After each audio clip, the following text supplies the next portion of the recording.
I think it's because we're so hugely embedded to keep, like, emotions don't belong at work. We have to keep our emotions at the door. We've learned as a society to view emotions as not important, but that's the human experience. Welcome to Safe Space Made Simple, a practical podcast that guides clinical leaders and healthcare managers to create trust and support with their teams. I'm your host, Trace Hobson. Join me for weekly interviews, practical tools, and inspiring transformational stories of bringing people together in healthcare. Now, let's dive in. Hi, everybody. Welcome to Safe Space Made Simple. Today, I have the privilege of sharing a conversation and interview that I had with my friend and colleague, Carrie Lamb. Carrie is an Indigenous human resources professional, a facilitator, a motivational speaker, and a coach who's doing incredible work in our world today in Canadian organizations and helping teams and leaders to create sacred workplaces where we have a different kind of experience than we've had in some of the colonized systems that all of us have been impacted by. Carrie's very special to me because when we met 2 years ago, through our relationship and conversations and my sharing with her some of my own angst with my own cultural identity, Carrie invited me generously into a leadership program that helped me in my healing journey with integrating a two-eyed seeing and way of being for my work and for my life. I was struggling with integrating the white facing side of me with an English background and the indigenous side of me that goes back generations after generations. And Carrie's work helped me profoundly to be able to take another few steps in integrating and living out in integrity those two parts of me. Our conversation covers a wide range of topics from decolonizing systems to being trauma informed to creating sacred workplaces where the human spirit is nourished and a new way of working can emerge. I know you're going to enjoy this conversation. So without further ado, let's go right to the show. So, Carrie, I'm so grateful to have you here to share your work with the people that are listening to this podcast. To start off with, and to start in a good way, can you share who you are and what the work is that you're doing in the world that's really giving you joy? Mhm. My name is Carrie Lamb. My traditional name is Natani Hoshi Sekwi. It means eagle whistle woman, and the way that that name came to me was with the understanding that I'm the voice of my people. So I carry a lot of responsibility and joy just in that particular name. And the way that shows up in the world and the work that I do is I'm a public speaker, I'm a coach, I'm a workshop facilitator, and anything HR, I completely am wholeheartedly in love with. And I love it because HR um, is the where people provide for their families. It's where they give their whole hearts, like everything that they want to give to the world. They're able to do that in a really sacred way.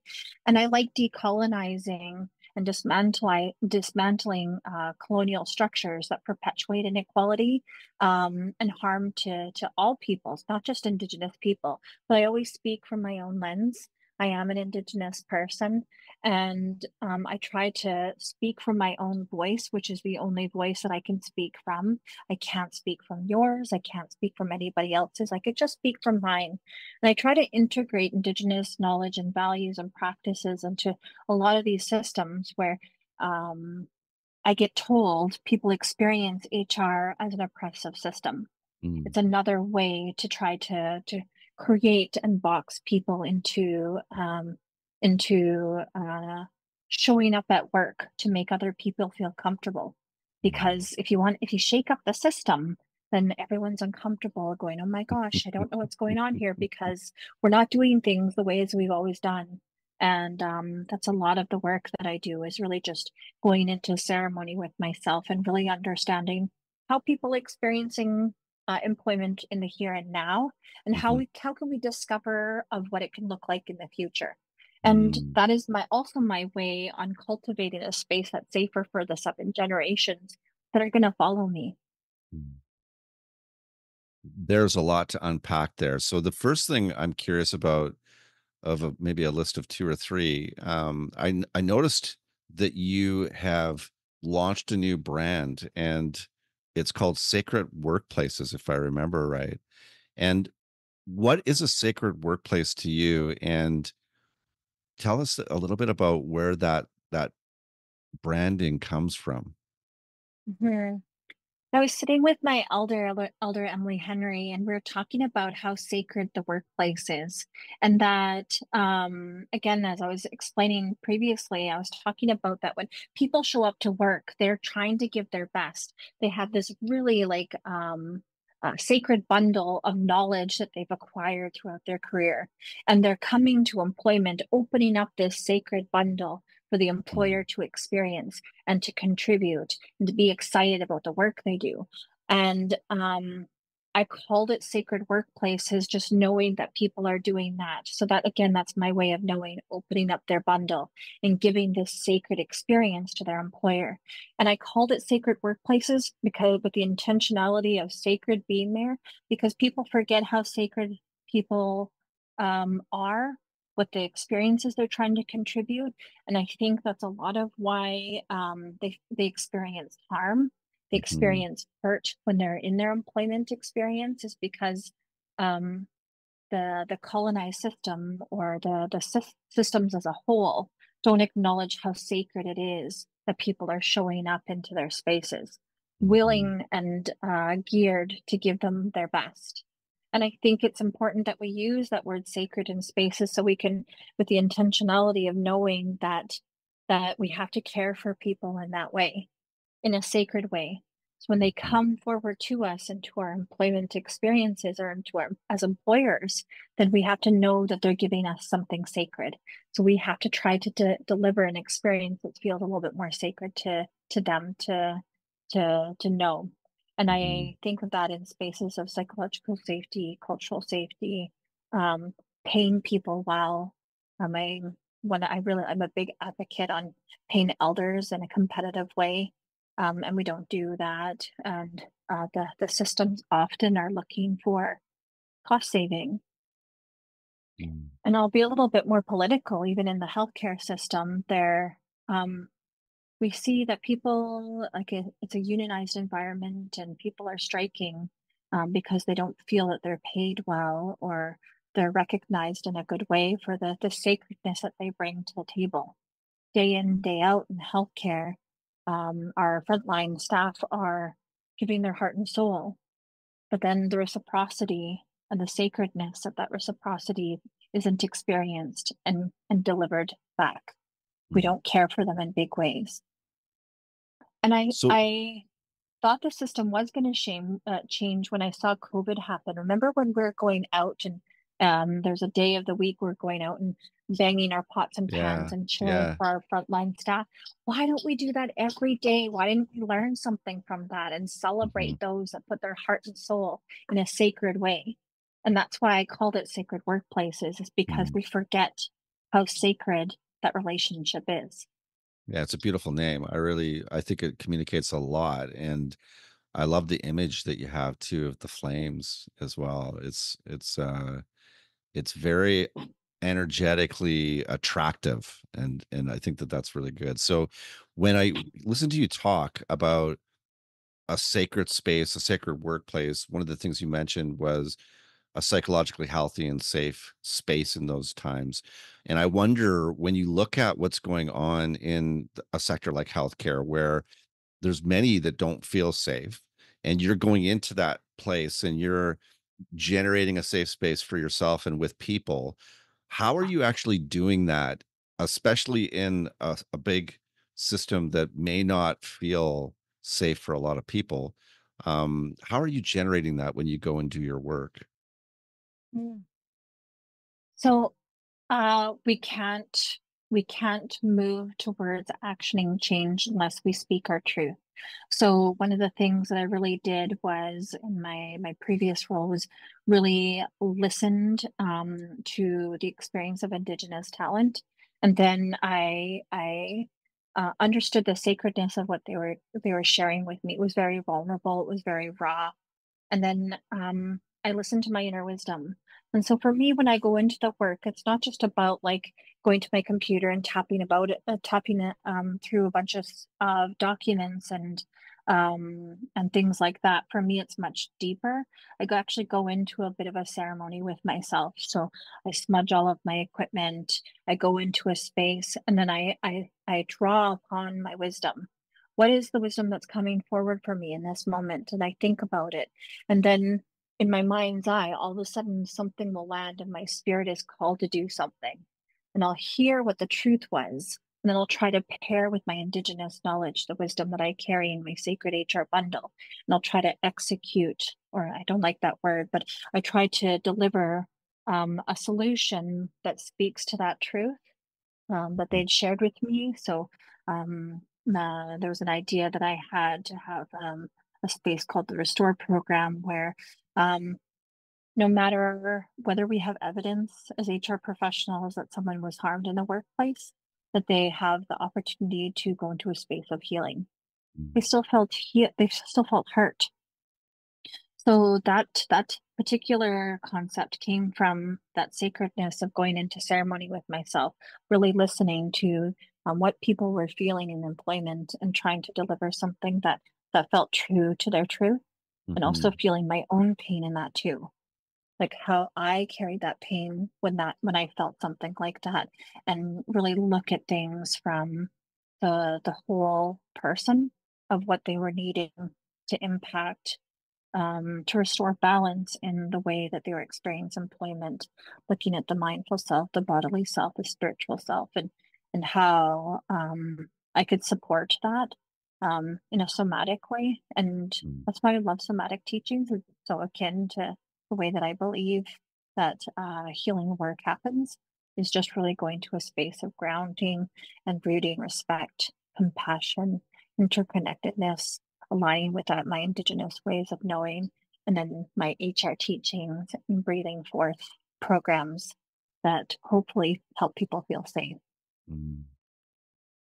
As I listened to you talk and you were talking, at the beginning about having work that is decolonizing um, different organizations or sectors or places of work.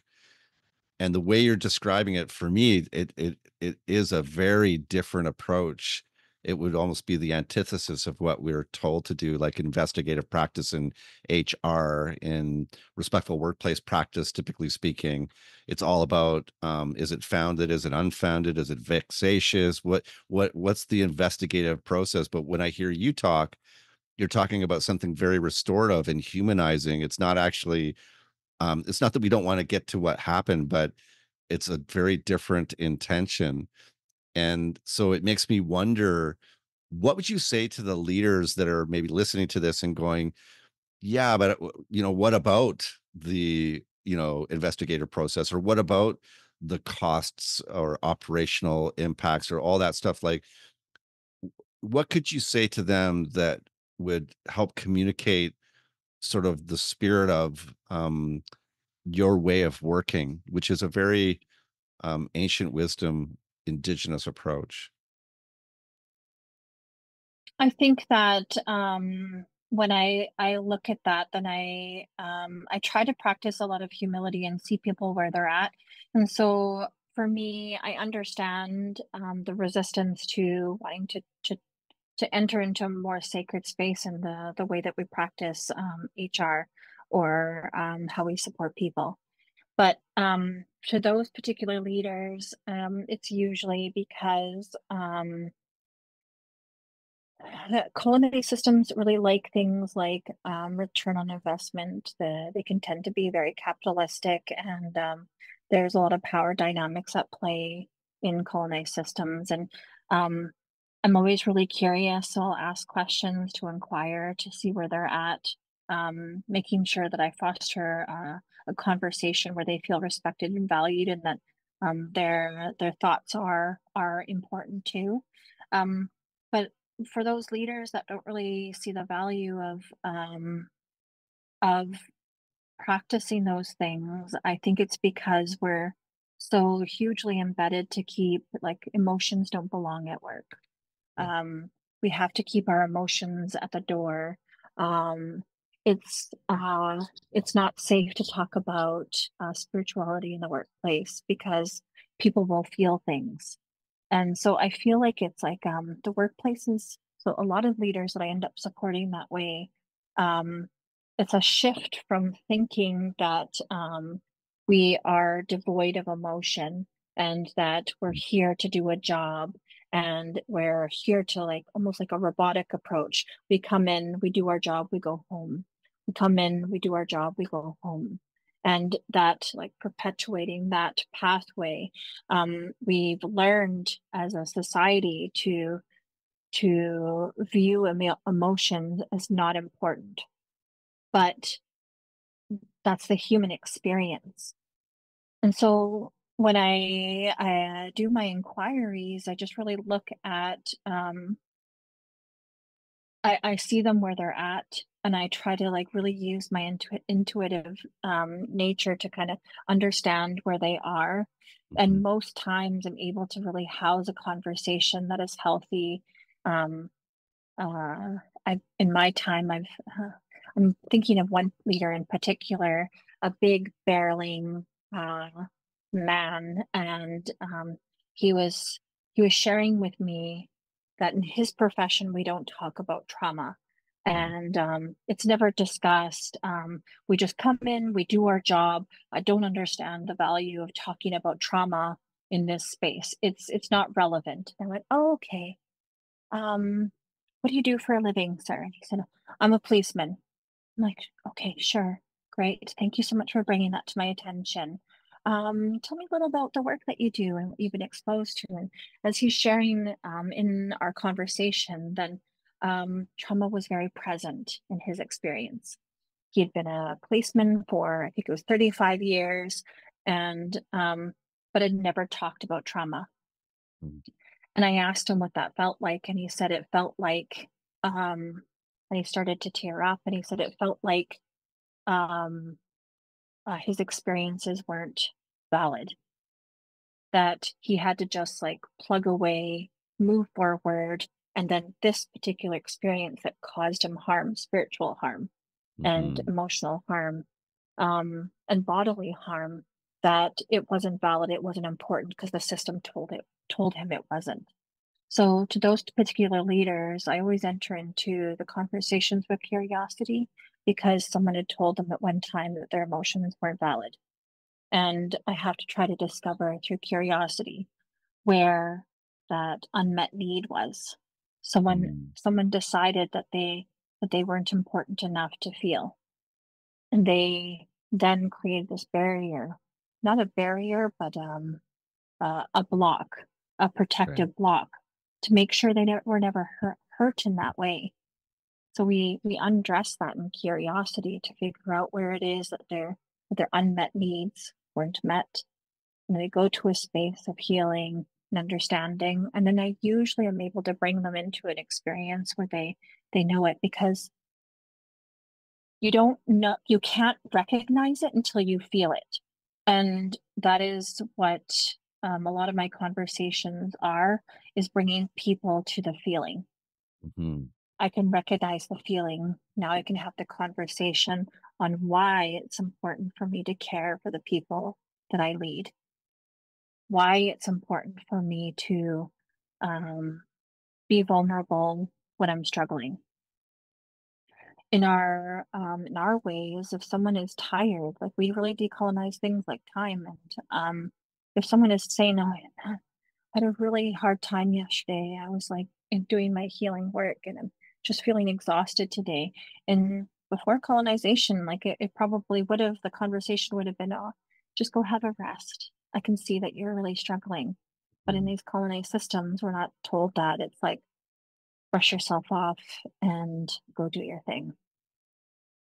In a You know, long-winded way, I hope I answered that. no, I think it's a great answer. And as you're talking, it just makes me think about all the different ways that when we stuff that feeling down, it sort of reverts back to where those original fragmented times, when you experience trauma in your life or at work, whether it's primary or vicarious or secondary, and you don't actually allow space to feel that feeling because you're not safe or because it's not the right time, and then you stuff it and you don't do anything with it, that has so many really powerfully negative consequences in your life over time.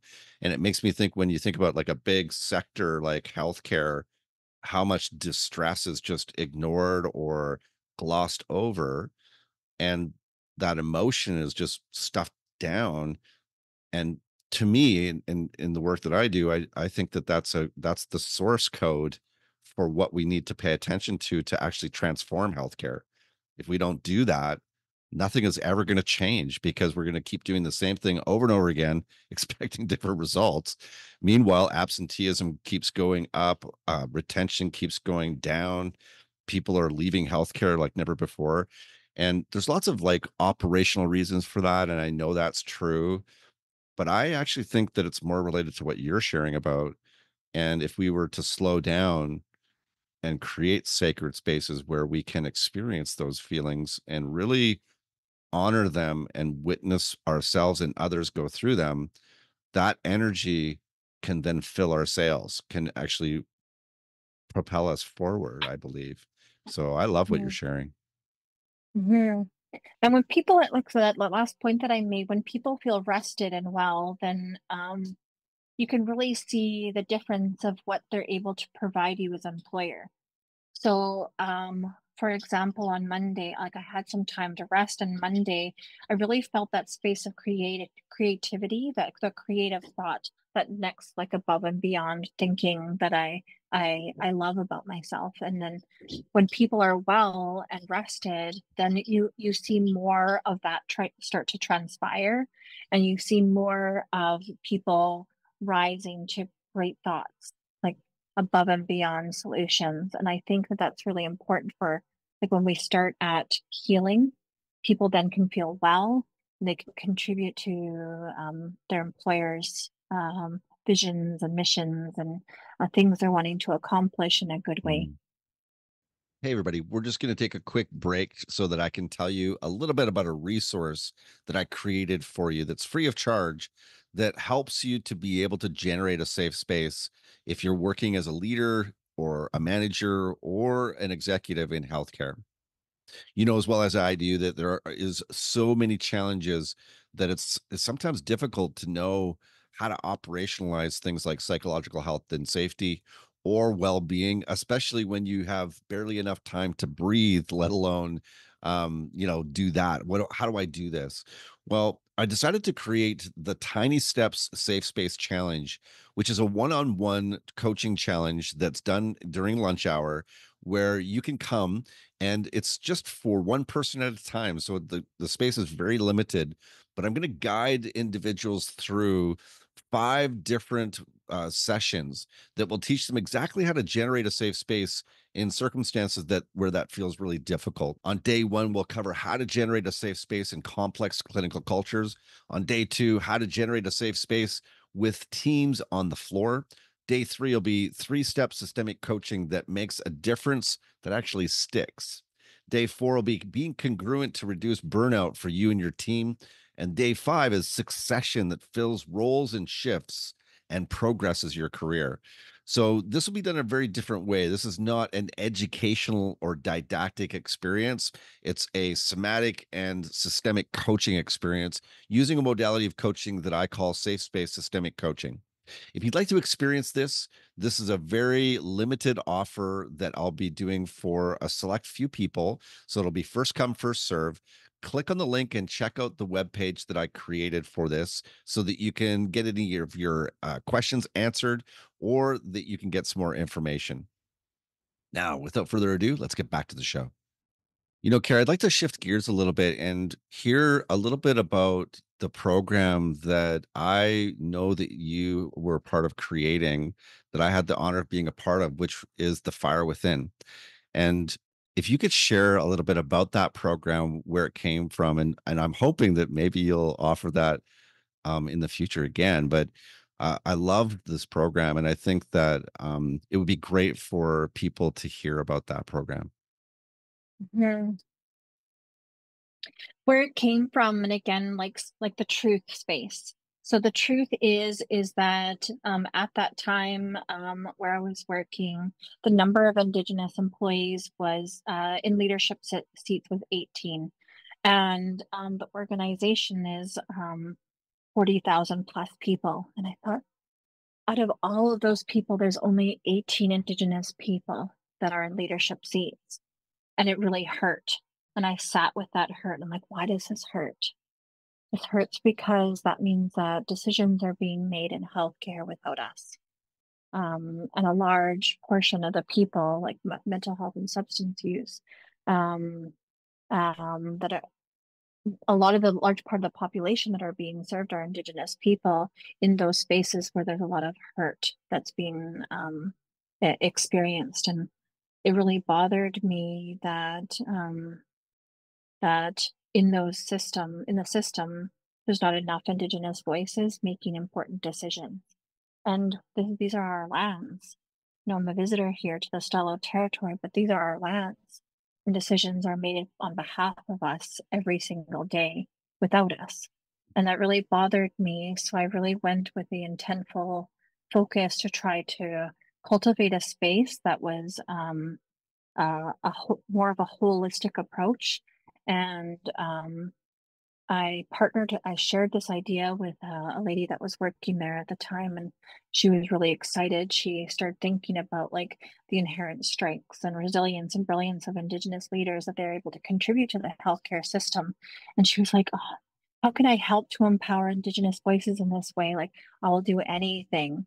And so I shared what the truth was. This is the truth. There's only 18. That means the system's not safe, or we're not providing opportunities to grow Indigenous leaders that feel safe. So creating the fire within was really, and I wanted it to be culturally meaningful, knowing that we started off with the concept, knowing that as Indigenous people, our identity, our like who we were as humans to exist, was the thing that was attacked by systemic racism, by colonialism, and all those types of things that we speak about a lot.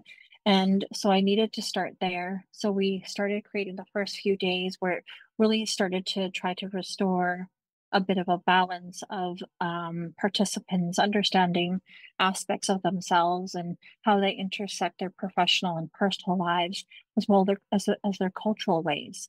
And I understood that many of them, might have been the first time for them to experience their cultural ways because colonialism also removed pathways for us to experience ceremony, pathways for us to be connected to our communities.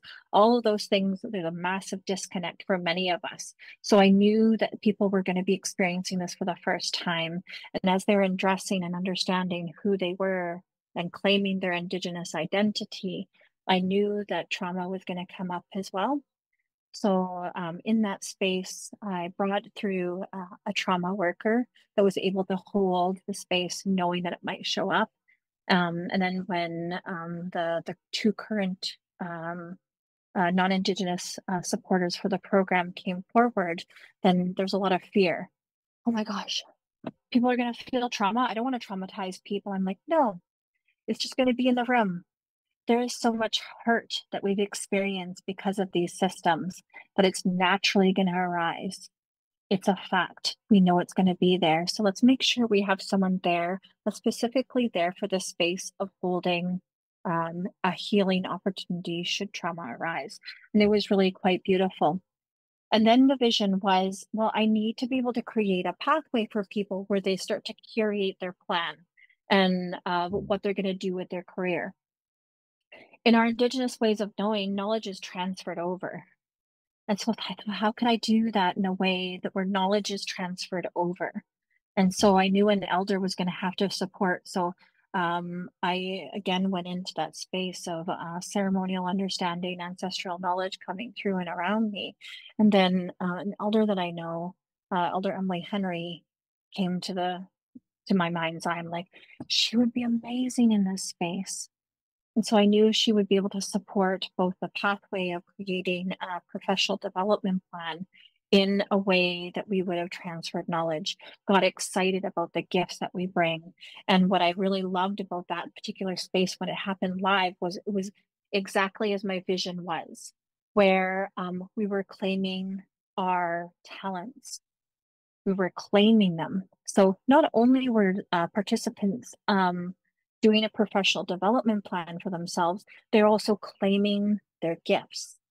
So when they said, "Oh, I'm really good at working with people," then the elder would say, "Say it again. Say it one more time. I'm really good at working with people," and the voice would be small and a little bit shaken. She'd go, "I'd like to say, I want to hear you say it one more time." And then the person's spirit would rise and go, "I really like working with people."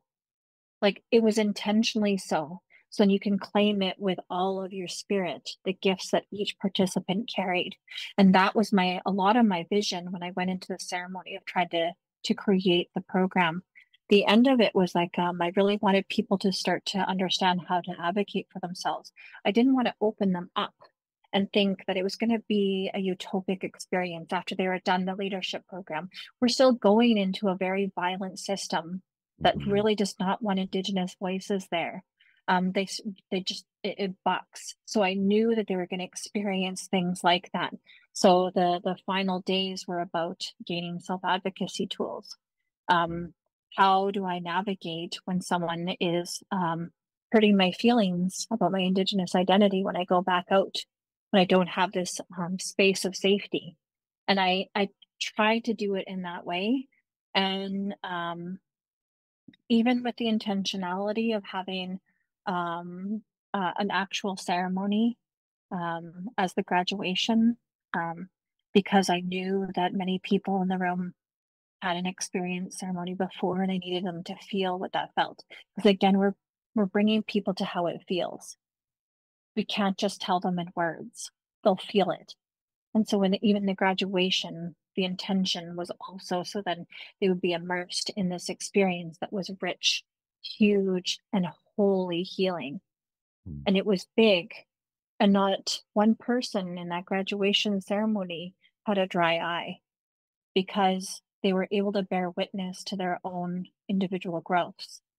Even myself, seeing my vision come into light, and it was in real life, everything that I had witnessed and visioned in my mind's eye into my ceremony, trying to cultivate that program was exactly how it was meant to be.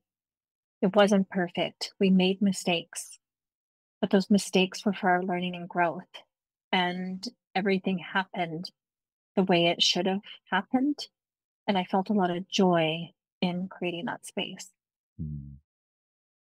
Well, I can tell you that it was an incredibly healing space for me, and it makes me also wonder about the possibility or potential of sharing that work with other health authorities or all of the health authorities in British Columbia.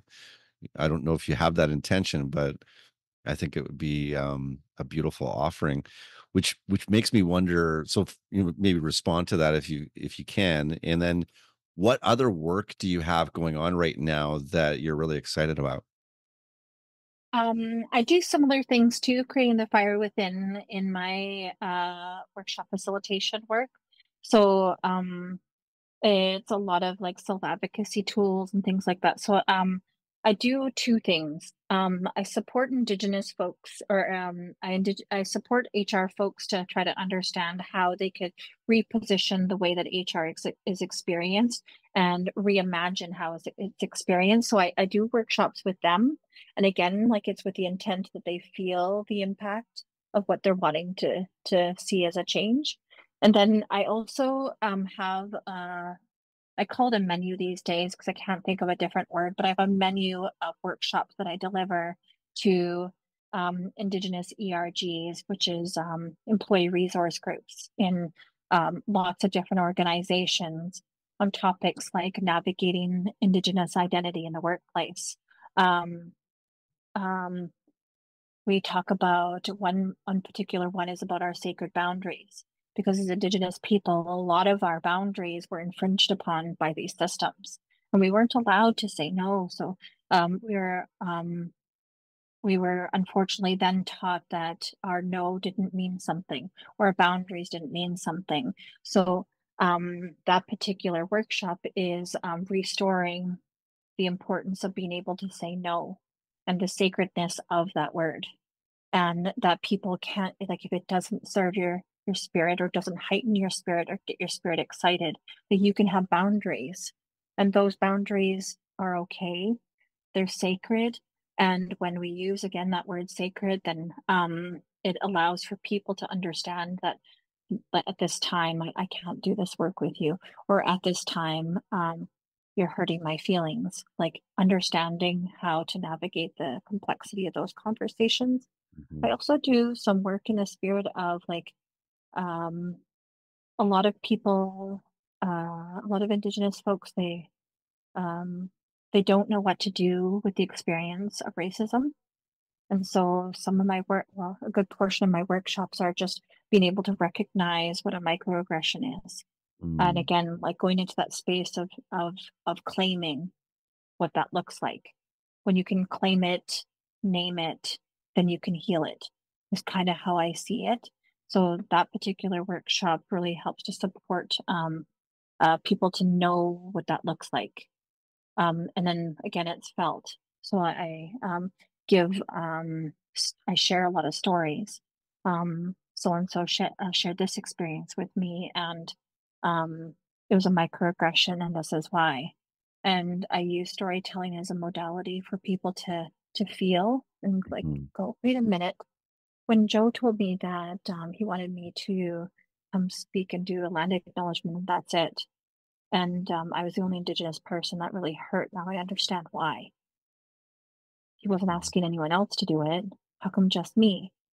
And then, like, undressing why that hurts. And then we, in a very, like, coaching approach, we discuss it. We go into different ways of supporting how they're gonna overcome when they experience a microaggression in their own way. The other thing that's important is um, leaving people in wellness. So all of my workshops um, they can be really heavy. The topics can be really heavy, and I never not leave people in wellness. So I do, like, different mindfulness practices, or we do different kind of activities just to really ground that energy. So when Mhm. people aren't going home with that weighted feeling on themselves after experiencing something I taught them, or brought them to. Um, I want them to know and have tools and how to navigate themselves back to wellness. Then they're regulating their emotion. They're not left with this hurt. That is amazing, amazing work. So, what is the easiest way for people to get in touch with you to talk to you about the work that you do and invite you in to do some work with them? LinkedIn tends to be the area that people always reach out to me, is where I'm most present as a professional, and it's where I give a lot of my wisdom very freely and openly, Mm. whether it's in my truth, whether it's in my brilliance, whatever it is. I try to deliver a lot of my thoughts and teachings on LinkedIn, and then they can connect with me by direct messaging me. That's great. So we'll put that into the show notes for this show, and just feeling really honored and grateful to have you here. Thank you for sharing so generously the work that you're doing, and thank you so much for the work that you are doing in places where it's really needed. Must reach out. Thank you. All right. Thank you so much for watching this show, for listening to this show. Carrie can be reached on LinkedIn, and you can find her contact information in the show notes below. And remember, just even if you were impacted by what she shared, reach out to her on LinkedIn and send her a direct message. I know she would love to hear from you. Your time with us and for listening to this show. Really appreciate your support. And remember, when you leave here and you get to your workplace and you're doing your job, remember to be a safe space. Thank you again for getting to the end of this podcast. And if you enjoyed this and you found that there was value in it for you, my invitation is for you to subscribe for future episodes that come out weekly on Tuesdays.